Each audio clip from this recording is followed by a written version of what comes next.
Okay, rockfish, first catch of the day.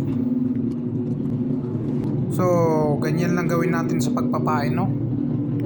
Tusok mo lang sa ulo hanggang sa buntot. Okay na. Dali tayo pangalawa. Ganyan lang, oh. Lalaglag mo lang sa mga bato-batuhan. Nakadalawa na tayo. Oops. Mga isdang bato. Uy, kulay puti. Pangapat na to. So tigas na tigas, ah. Yan, oh. Pangapat na yan.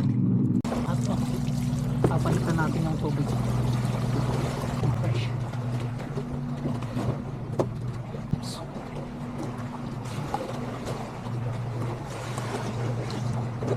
Isang butas lang, oh, pero ang rami na natin nahuli, oh.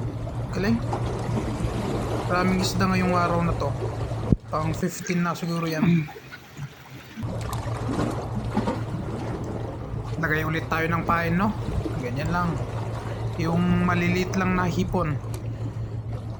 Ganyan lang size na hipon ginagamit namin, no? Tusok mo sa ulo hanggang sa buntot. Ganun lang, oh. Maliit siya, no? Maliit lang po. Kawalan natin.